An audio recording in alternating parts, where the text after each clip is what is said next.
संजना जैसे ही अपनी कार से उतरी, ऑफिस के गेट तक पहुंची ही थी, तभी एक छोटे से बच्चे ने उसकी साड़ी का पल्लू पकड़ लिया। मम्मी, तुम मुझे छोड़कर क्यों चली गई? संजना अपना पल्ला छुड़ाकर बोली। अरे कौन है तू और क्या बकवास कर रहा है? इससे पहले कि बच्चा कुछ कहता, गेट कीपर भागता हुआ आया और बोला, माफ करना मैडम, मैं इसे देखता हूं, आप जाइए। संजना तेज कदमों से आगे बढ़ गई।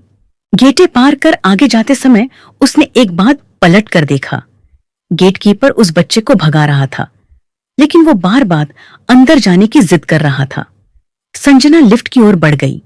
अपने केबिन में पहुंचकर वह काम में जुट गई। बहुत ज्यादा काम पेंडिंग था। दोपहर कब हो गई पता ही नहीं चला।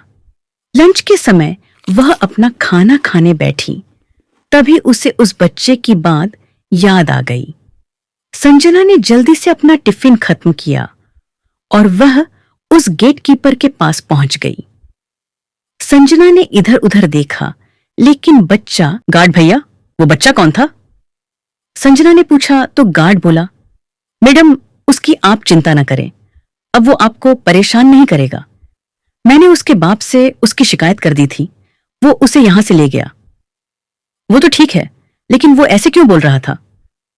संजना की उत्सुकता बढ़ती जा रही थी। गार्ड ने कहा, भले घर का बच्चा है मैडम, उसकी मां गौरी इसी बिल्डिंग में साफ सफाई का काम करती थी।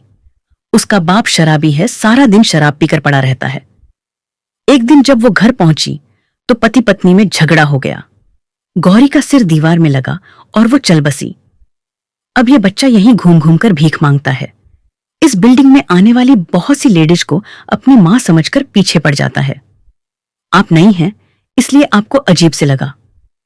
संजना ने दुखी होते हुए पूछा, लेकिन आपने उसके बाप से क्या कहा? गार्ड बोला, मैंने उससे कहा कि अगर आज के बाद यह बच्चा यहां नजर आया तो तुझे पुलिस में पकड़वा दूंगा। वह उसे मारते हुए घर ले गया। दुख तो बहुत हुआ, लेकिन कर भी क्या सकते हैं, इसकी रोज कंप्लेंट आती है। संजना बिना कुछ बोले अपने केबिन में आकर बैठ गई। वह एक गहरी सोच में पड़ गई। वो बच्चा नहीं दिखा। संजना को इसी तरह 3 दिन बीत गए। एक दिन उसने फिर से गार्ड से कहा, गार्ड भैया, वो बच्चा दिखा क्या? मुझे उसकी बहुत चिंता हो रही है, आप पता करो ना उसके बारे में। गार्ड ने हाँ में सिर हिलाया। अगले दिन संजना जल्दी से ऑफिस के गेट पर पहुंची। गार्ड ने उसे जो बताया, उसके पैरों तले जमीन खिसक गई। मैडम, वो बच्चा तो अस्पताल में भर्ती है। उस शराबी ने उसे बहुत मारा। वह डर और मार को सह न सका और बेहोश हो गया। पड़ोस के कुछ लोग उसे अस्पताल में दाखिल कर आए हैं। संजना ने कहा, उसके पास अब कौन है? गार्ड बोला, कोई नहीं है मैडम, अब पता नहीं वो जिंदा भी है या नहीं। मर गया तो उसे लावारिस समझकर उसकी क्रिया कर देंगे। जिंदा बच गया तो फिर से वही बाप के जुल्म सहने के लिए तैयार हो जाएगा। संजना अंदर से तड़प उठी। एक बार ही सही उसने उसे मम्मी कहा था। वह गार्ड से अस्पताल का पता पूछकर अस्पताल पहुंच गई। वहां उसने पता किया तो उसे एक सरकारी वार्ड में पाया। वह अभी भी बेहोश था। संजना ने डॉक्टर से पूछा। डॉक्टर बोला, मैडम कहाँ थी आप? ये बच्चा आपको कितना याद कर रहा था। अभी इसे नींद का इंजेक्शन दिया है, वैसे अब ठीक है। आपको अपने बच्चे का ध्यान रखना चाहिए। और इसे इतनी बेरहमी से किसने मारा? संजना बोली, वो मेरा बच्चा नहीं है, इसके बाप ने मारा है इसे। इसे कब तक होश आएगा? डॉक्टर से बात करके संजना वहीं बैठ गई। एक बार मम्मी बोलने से जो अनजाना सा रिश्ता बन गया था, उसे निभाते हुए वह शाम तक बैठी रही। शाम को बच्चे को होश आया। उसने धीरे से आंखें खोलकर कहा, मम्मी, तुम कहां चली गई थी? देखो, पापा ने मुझे कितना मारा। संजना ने उसे प्यार से गले लगा लिया।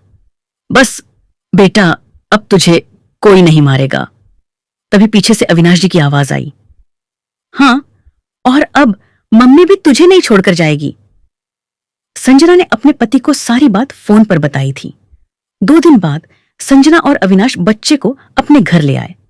अविनाश ने बच्चे को गोद लेने के कागज बनवाकर गार्ड और दूसरे लोगों को इकट्ठा करके उसके बाप से पेपर साइन करा लिए।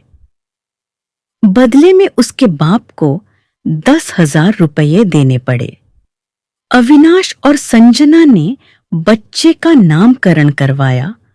उसका नाम ऋषभ रखा।